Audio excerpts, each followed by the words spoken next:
Last Monday, we started to look at our power to predict the evolution of airplanes. Now look, airplanes have been evolving, and to predict evolution, this is a kind of a question that doesn't appear in the minds of those who talk about evolution. People think about evolution means the future. If you rely on the principle, you have the ability to predict not only the future, which means the direction, but where the present came from. In other words, to predict evolution in retrospect is as valuable as doing it going forward, because before your power to predict, there is no basis on which to ask the question of why things are the way they are today. And I put several of these answers on the blackboard: bipedal motion, the quadripedal motion.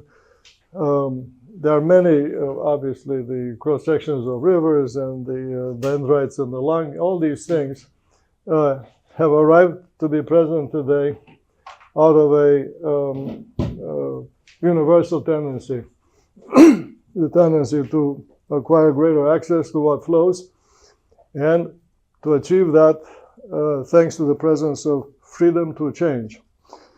All right. So, during the previous lecture, I gave you an introduction to the evolution of airplanes.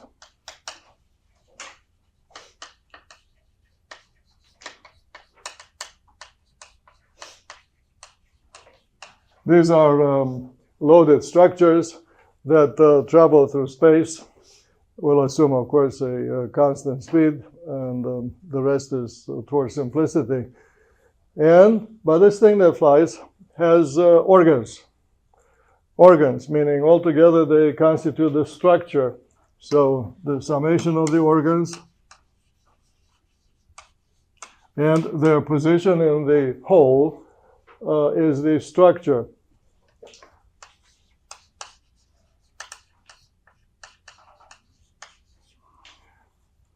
And so today, acting as if we're solving 3 homework problems on the blackboard. So today is a problem-solving session.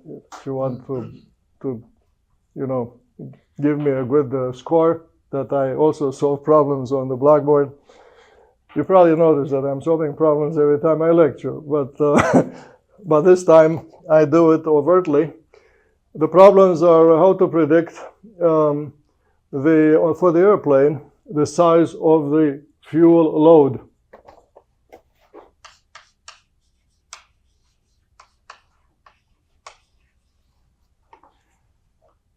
Hand in hand with that will be the prediction of the range that the airplane has, meaning the total travel while consuming that load.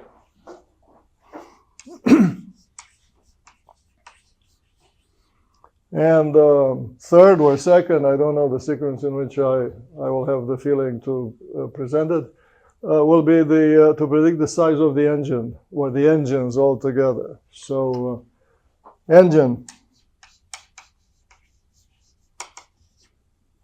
By the way, without engine, and here's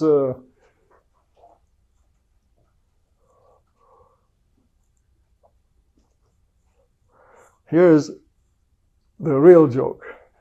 Without the engine, there is no power, there is no movement, there is no evolving design, there's nothing.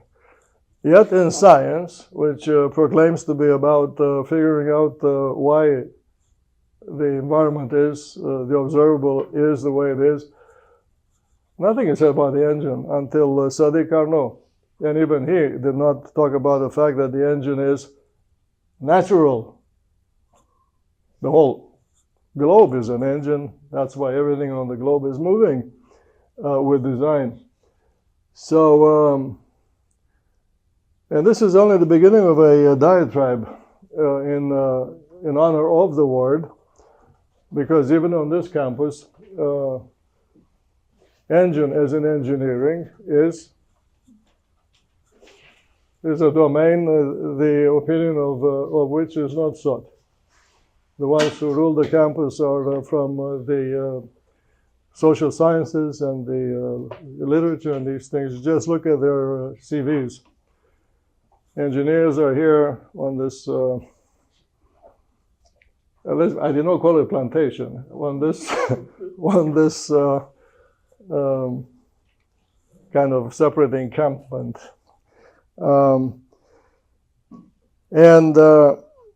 The story is very, very clear. If you watch C-SPAN and who is consulted in front of Congress, you know, the scientists, the economists, not the engineers. The engineers are mentioned or maybe brought there on the carpet when something fails, like during the Challenger disaster.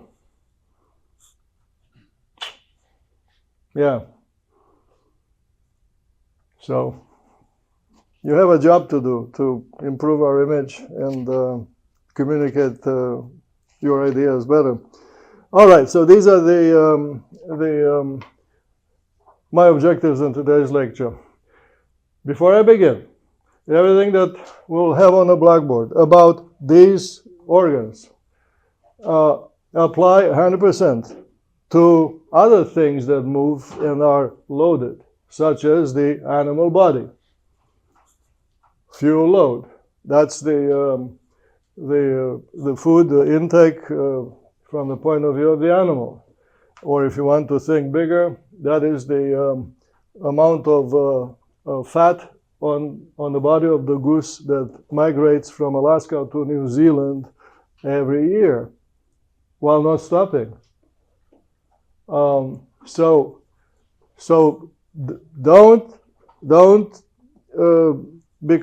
not be comfortable with being isolated in your cubicle, which is the engineering of this flying house. Think broadly about everything that moves, and in order to move, it needs power, it needs fuel, it needs all these other things. Range, of course, I just told you about the goose.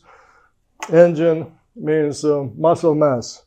The animal has basically three components. They're already on the blackboard. The muscle, the skeleton is the loaded structure, the food on board, and of course it has the design, which is rhythmic. We went through that while talking about animals. But all those things apply here.